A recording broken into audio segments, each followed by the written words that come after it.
Terima kasih pemirsa Anda kembali menyaksikan Kominfo Newsroom. Pemirsa, program Professional Academy Digital Talent Scholarship yang bertujuan untuk meningkatkan serta mempersiapkan ahli kompetensi sumber daya manusia Indonesia dengan cara memberikan pelatihan dan juga sertifikasi global maupun nasional kepada masyarakat yang sedang bekerja maupun yang pernah bekerja. Dan yang tentunya ini juga menjadi salah satu hal yang ditunggu-tunggu oleh masyarakat Indonesia.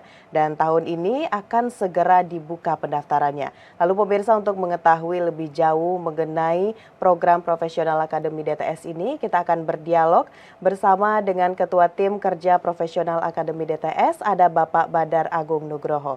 Selamat malam Pak Badar. Halo, selamat malam. Baik, salam sehat ya Pak. Salam sehat selalu Mbak. Baik, ini sebentar lagi pelatihan Pro ADTS akan segera dibuka. Untuk tahun ini siapa saja peserta yang dapat mengikuti kegiatan ini Pak Badar, dan apa saja perbedaannya dibandingkan dengan tahun-tahun sebelumnya? Terima kasih. Untuk tahun ini kita sasarannya masih sama seperti tahun kemarin, yaitu peserta di Professional Academy adalah mereka yang saat ini sedang bekerja ataupun pernah bekerja. Untuk yang sedang bekerja, ini bisa dari karyawan swasta ataupun kalangan ASN, ataupun dari para pekerja lepas, freelancer, ataupun yang saat ini sedang magang, itu bisa bergabung di Professional Academy. Baik, berarti untuk perbedaannya tidak terlalu ada perbedaan ya Pak untuk tahun ini. Betul. Diadakan pembukaan. Baik, ini buat masyarakat yang mungkin baru mendengar adanya program Pro ADTS ini, Pak Badar bisa disampaikan mungkin lebih rinci sebenarnya tujuan kita mengadakan program yang kita laksanakan ini seperti apa Pak? Untuk tujuannya di Professional Academy ini adalah upskilling ya, jadi nanti ada dua sebenarnya. Yang pertama upskilling, yaitu peningkatan kapasitas skill di bidang digital atau bidang teknologi informasi dan komunikasi bagi para pekerja yang telah masuk di bidang TIK, atau reskilling yang kita kenal juga dengan alih kompetensi. Ini berarti para pekerja di bidang di luar TIK ini akan masuk ke bidang TIK. Kita berikan juga pelatihan yang sifatnya masih basic. Jadi tidak terlalu teknis, tapi mereka sudah bisa masuk ke bidang TIK tadi. Baik, berarti pelatihan yang kita adakan ini tidak terlalu formal begitu Pak ya, santai, namun dengan tujuannya kembali lagi untuk memberikan pemahaman dan juga meningkatkan perkembangan mengenai bidang digital ini. Untuk masyarakat mengetahuinya Pak Badar mengenai alurnya, kapan dibuka dan syarat sebagainya, itu kita bisa mengaksesnya di mana Pak? Untuk ini ya, pendaftaran dan juga informasi terkait dengan pelatihan. Kalau di kami sudah ada juga media sosialnya untuk khusus Professional Academy, ada di dtsproa.id, itu untuk akun Instagramnya. Tapi paling banyak nantinya informasi terkait dengan pelatihan tentunya bisa mengakses websitenya Digitalent di digitalent.kominfo.go.id. Baik, jadi nanti masyarakat bisa langsung lihat bagaimana alur dan juga mungkin persyaratannya sudah dijelaskan di sana ya Pak Badar ya. Baik, ya, untuk materi kalau di website komplit. Oke, baik. Untuk materinya dan tema pelatihannya ini ada berapa macam Pak? Bisa dijelaskan juga Pak?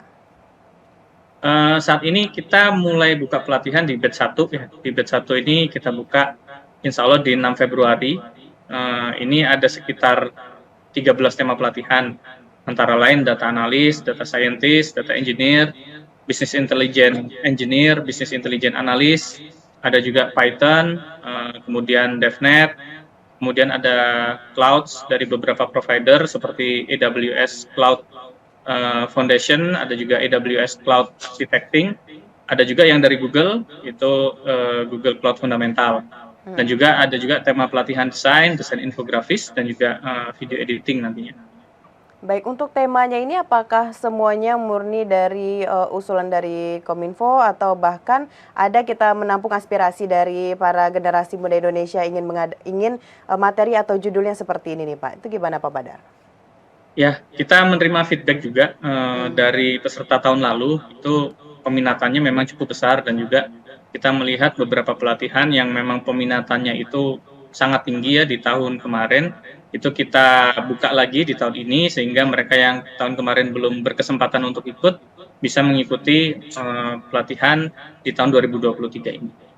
Baik, untuk kerjasama, apakah ada penambahan dengan beberapa pihak tahun ini, Pak? Dengan siapa saja kita melakukan kerjasama?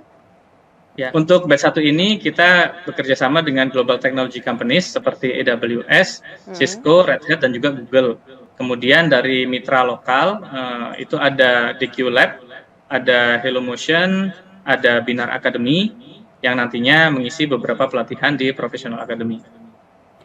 Baik, Pak Badar, kalau kita kembali melihat pada tahun 2022, ini kesuksesan juga dari Kominfo dalam melaksanakan program-program DTS, dan masyarakat juga ingin mengikuti bukan hanya satu program, tapi mungkin ada 2 atau 3. Nah, untuk Pro ADTS tahun 2023 ini, apakah bisa mengikuti lebih dari satu program, Pak? Oke.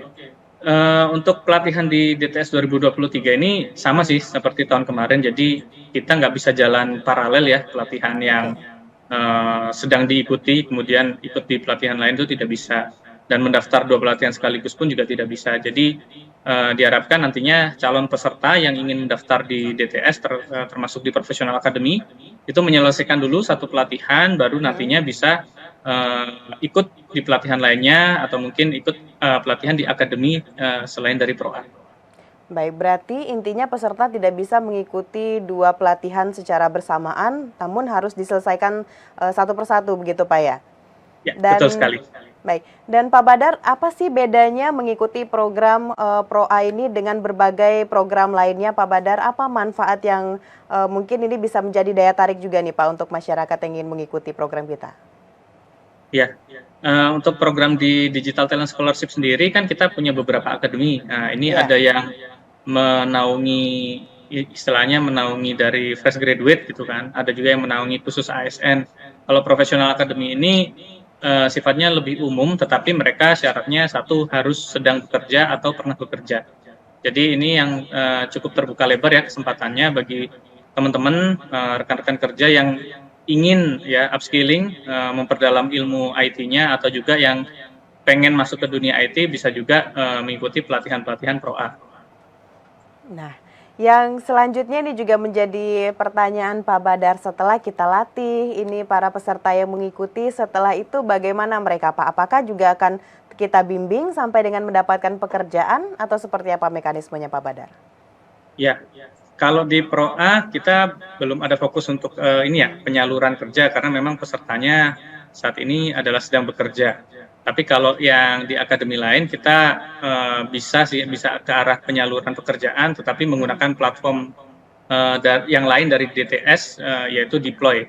Nanti bagi para ini ya lulusan atau yang belum bekerja, ya itu bisa nantinya ikut pelatihan yang sesuai dengan kriterianya.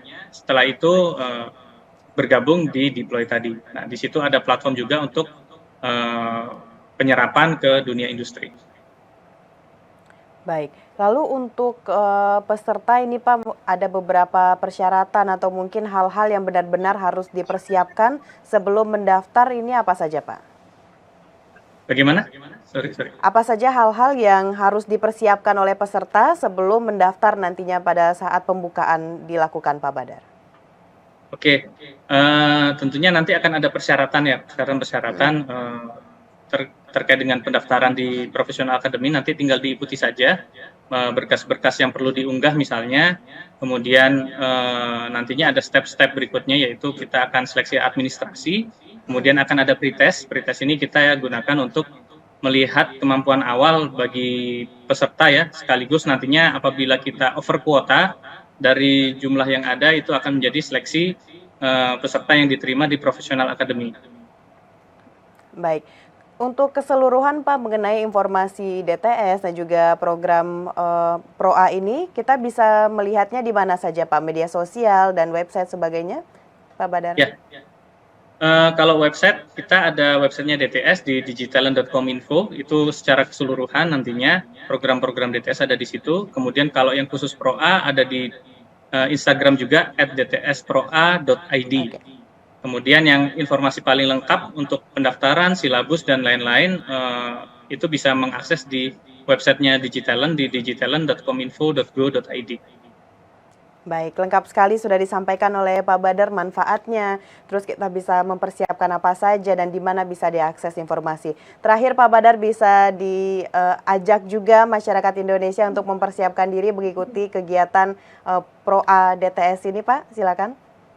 Ya, terima kasih. Ya, kami dari Kementerian Kominfo melalui program Digital Talent Scholarship ya mengajak para profesional yang saat ini sedang bekerja ataupun yang pernah bekerja untuk mengembangkan ilmunya, mengembangkan skill digitalnya dengan mengikuti pelatihan.